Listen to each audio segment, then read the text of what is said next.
Welcome to the Crypto Teacher Stock Channel. And guys, you know it's Saturday, so I come with that video just to make you think. Now, we have a lot of gamers out there. Now, gaming is going to replace the current athletes that we see today. We know the past always comes back to the present. We know that athletes, only reason why they're getting paid millions and millions of dollars right now is to distract the masses. Now that that is over, now that we're going to be moving over to the fourth industrial revolution, we know gaming and virtual reality is going to be big. How do we know it's going to be big? Because we already have colleges right now adding it to the curriculum.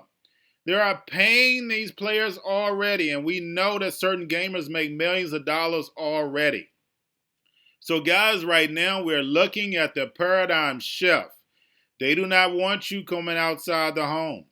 We already went over Warner Brothers going to be putting the movies on HBO Max the same time they're putting the movie theaters. Why is that, guys? They don't want you outside. We have over 20 million people plus with no jobs. And basically that number is going to keep going up. Now, the fact is that basically with virtual reality, you can go on a vacation from your home. You can exercise in your home with the virtual reality assistant. So all of this, guys, we're seeing it at play. But the fact is that we definitely see the paradigm shift taking place right in front of our eyes. Remember, when it comes to the New World Order, everything is planned out. Enjoy the video. Esports is so new. Back then, there wasn't a collegiate scene at all. There was no collegiate teams, nothing like that. Not many schools were giving much support to it. You know, a lot of schools would just give like a room, like a random room somewhere, and like, oh, here's your esports team, you know, in the basement or whatever. I never expected gaming to become part of my college experience, and I definitely did not expect any like chance for a full ride scholarship. When I came here, I realized that, you know, the president is on board. We have a general manager that has pro experience. We have professional coaches. I guess they're really committed to this, and it's something they really want to do.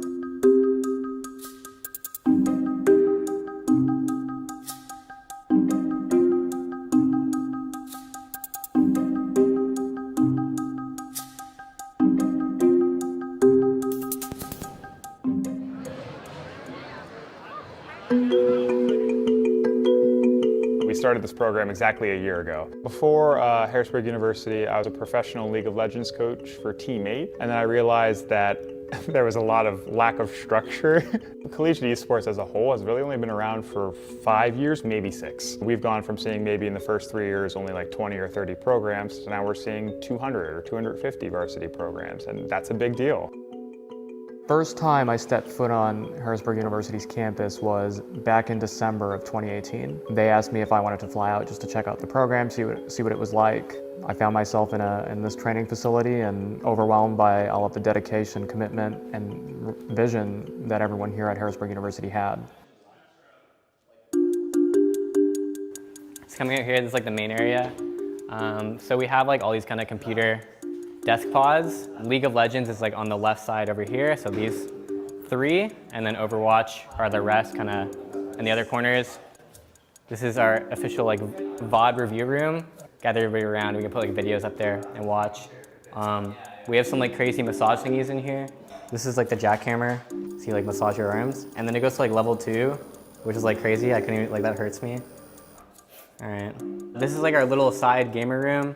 So if we want to play like Smash Brothers or play anything that's like not our main game, we can go in here. I have the Pac-Man high score, so that's pretty epic. These are our trophies. Well, this is the championship one that I won. Pretty cool. Everybody has like their own funky mouse and keyboards. It's all personalized. This is my crab. This is one of the characters I play. I have a little guy. And on this side, we have our like 17 TVs. So if we want to put like videos on there or like tournaments or streams, we can do that. So people traditionally see esports players as somebody that only plays video games, and that's like the only thing that they do. That's actually not the case. They train just like any other college sport. They do physical training, they have practices, they have to maintain their grades, they have to do physical therapy, they have to do preventative training so that they don't have injuries. I've played a bunch of sports in the past. I've played a lot of soccer and tennis. I can say that like a lot of the team stuff is very, very similar. A lot of like the dynamics I have with my players and my friends is very, very similar. I'm pulling 3, 2, 1. A lot of, the operational stuff is fairly similar actually. We've got someone like a general manager, which would be our program director, Chad.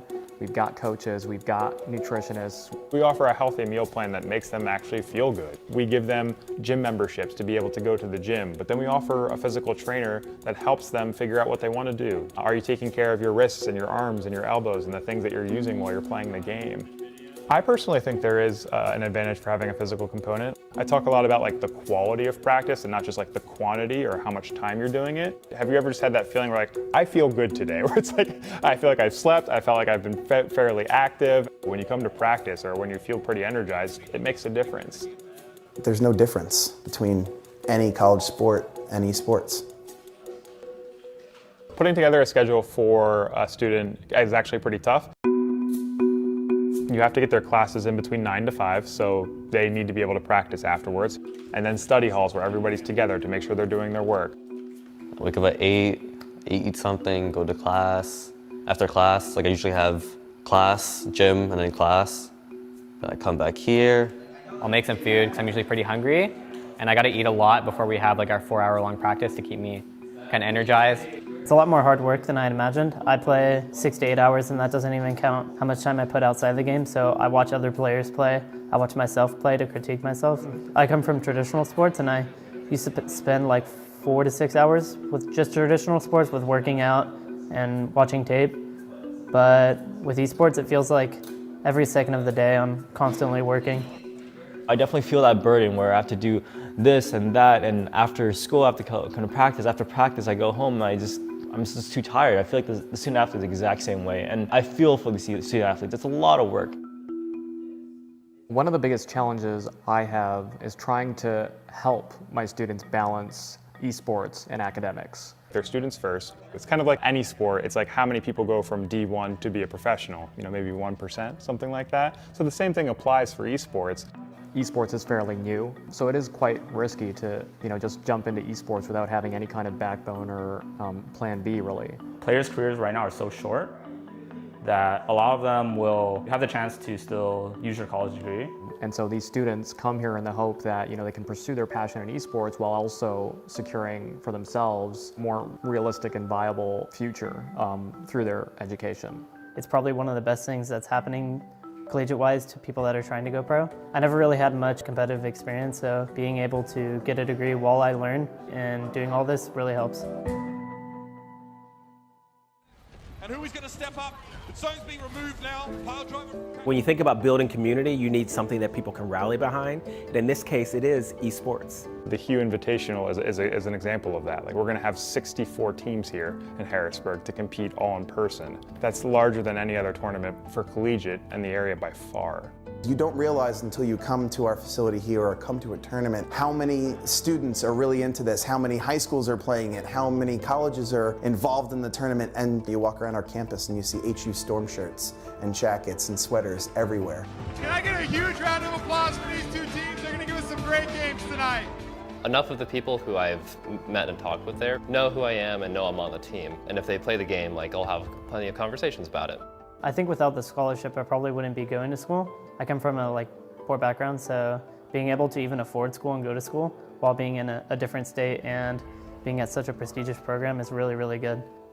You're going to see a lot of really talented programs that are going to be able to place people in jobs that people don't expect, because people think esports is just playing video games when there's an entire industry around it.